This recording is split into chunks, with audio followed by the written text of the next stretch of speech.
Cette histoire s'inspire de faits réels et de documents existants. Toute ressemblance avec des personnes ou des situations actuelles ne serait que pure coïncidence.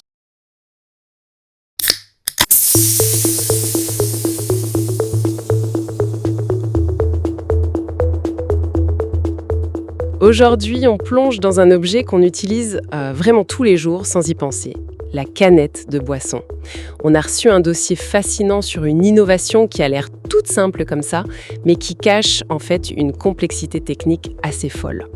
Notre mission, ça va être de comprendre comment une idée qui part d'un besoin très concret des consommateurs se heurte à la réalité d'une production à très très grande échelle. C'est exactement ça.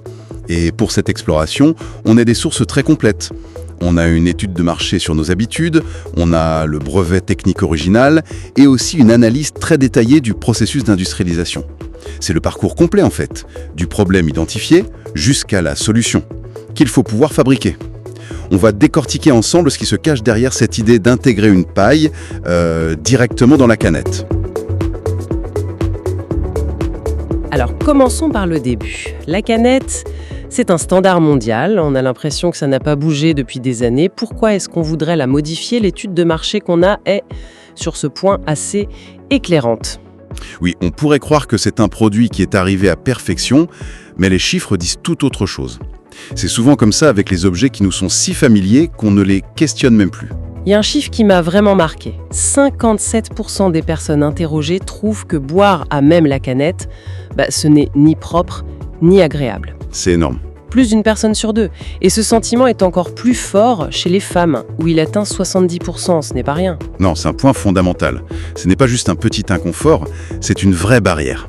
Et derrière ce chiffre, les sources identifient 3 problèmes principaux. D'accord. Le premier, c'est l'hygiène.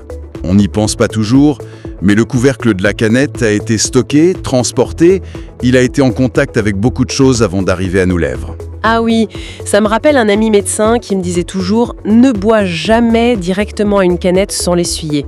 On en rigolait, mais visiblement le problème est bien réel. On a tous ce réflexe de passer un coup avec sa manche. Exactement, c'est un geste devenu presque instinctif, ce qui prouve bien que le problème existe. Le deuxième souci, c'est la sécurité. La sécurité ? Oui, ça peut paraître surprenant, mais il y a des risques de coupure avec les bords de l'ouverture. Les documents mentionnent que ça a même mené à des procès aux États-Unis. Et puis il y a un autre aspect. Quand on boit, on doit pencher la tête en arrière. Si on est au volant par exemple, on quitte la route des yeux. C'est vrai. Et le troisième point, c'est le confort, c'est ça ? C'est ça, le confort, ou plutôt l'inconfort. Le contact du métal froid, le goût métallique que certains perçoivent, et puis l'écoulement du liquide qui n'est pas toujours idéal, surtout avec les boissons gazeuses. D'accord, donc hygiène, sécurité, confort. Mais ce qui est le plus frappant dans l'étude, c'est que ça ne concerne pas que les consommateurs actuels. Ça ouvre un potentiel de marché énorme. C'est le point clé d'un point de vue commercial. L'étude révèle que 32% des non-consommateurs, donc ceux qui n'achètent jamais de canettes, affirment qu'ils modifieraient leur comportement si ces problèmes étaient résolus. Attendez, 32%, mais c'est un potentiel de croissance gigantesque, hein ? On ne parle pas juste de satisfaire les clients existants, mais d'aller en chercher des millions d'autres. Voilà, le diagnostic est posé. On a une insatisfaction très large et un marché latent considérable. La question c'est, quelle est la solution ? Justement, les documents présentent un concept. La promesse est très simple, presque magique. J'ouvre la canette et une paille apparaît. Mais derrière cette simplicité, il y a une mécanique, j'imagine. Comment ça marche en fait ? Le principe, c'est une paille télescopique qui est intégrée à l'intérieur de la canette. Elle est maintenue compressée par un petit mécanisme. Au moment où on actionne la languette, ce mécanisme se libère et la paille se déploie toute seule, comme un ressort, et vient se mettre en position. C'est très astucieux. Et ça répond directement aux 3 problèmes qu'on a évoqués. L'hygiène, la sécurité et le confort. C'est parfait. C'est ça. Et il y a un détail encore plus fascinant quand on regarde le brevet original. L'invention de base ne proposait pas une seule ouverture, mais 2 languettes prédécoupées sur le couvercle. 2 languettes hop. Pourquoi faire ? Ça complexifie le design, non ? C'est là que c'est très malin. La première languette, c'est pour faire sortir la paille.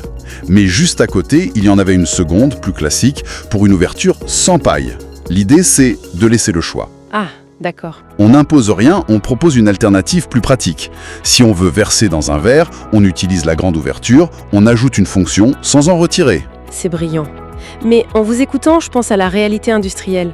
On parle d'un objet produit à des centaines de milliards d'exemplaires. Comment est-ce qu'on peut intégrer une telle mécanique dans un processus aussi optimisé? Vous mettez le doigt sur le cœur du défi.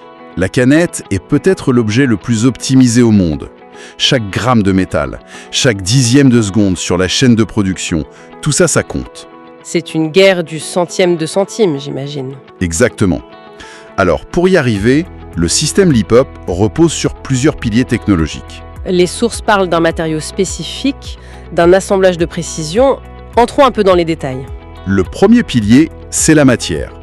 La pièce maîtresse du mécanisme est fabriquée en nitrel, un polymère de Dupont. Et ce choix est crucial pour deux raisons. D'accord. Lesquelles? La première, c'est ses propriétés mécaniques. Il a une mémoire de forme. Il faut imaginer que cette pièce doit maintenir la paille sous tension pendant des mois, sans se déformer pour la libérer parfaitement au bon moment. Attendez, ce n'est pas juste un bout de plastique. C'est comme un ressort chimique programmé pour se déclencher une seule fois des années après sa fabrication. C'est de l'horlogerie moléculaire. C'est une excellente image. Et la deuxième propriété, c'est sa résistance chimique. La pièce baigne dans le soda, qui est acide, sucré, gazeux. Elle doit résister à tout ça sans jamais se dégrader, ni contaminer la boisson. C'est non négociable. D'accord, pour le matériau. Mais comment on assemble ce puzzle à une cadence folle? Alors là, on entre dans une vraie chorégraphie industrielle. D'abord, la pièce en nitrel est moulée par injection, avec une précision extrême. En parallèle, on fabrique la paille télescopique. Ensuite, une machine assemble les deux pour former ce que les documents appellent un module armé. Et ce module est fixé sous le couvercle de la canette. D'accord. Et ensuite vient l'étape la plus critique, le sertissage. C'est là qu'on ferme la canette. Exactement. Et c'est là que réside toute la difficulté. On va prendre ce module en sandwich entre le couvercle et le corps de la canette au moment où on scelle le tout. L'enjeu, c'est de garantir une étanchéité parfaite, même avec cette pièce en plus. Mais comment c'est possible?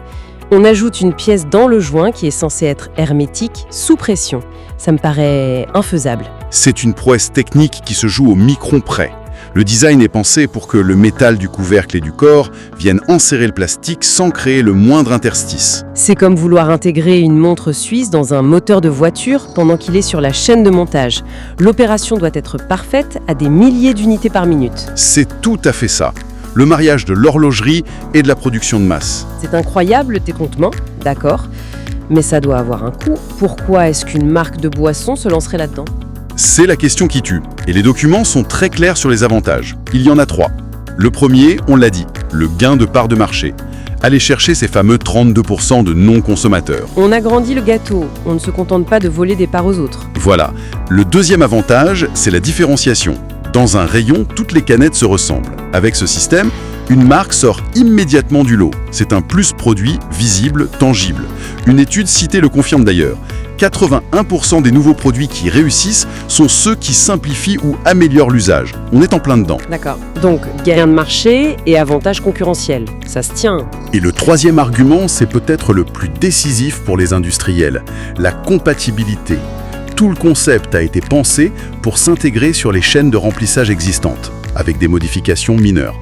Ah, voilà la clé. On ne demande pas de réinventer toute l'usine. Précisément. C'est une innovation intelligente, pas une révolution qui casse tout. C'est cette intelligence de conception qui rend le projet viable à grande échelle.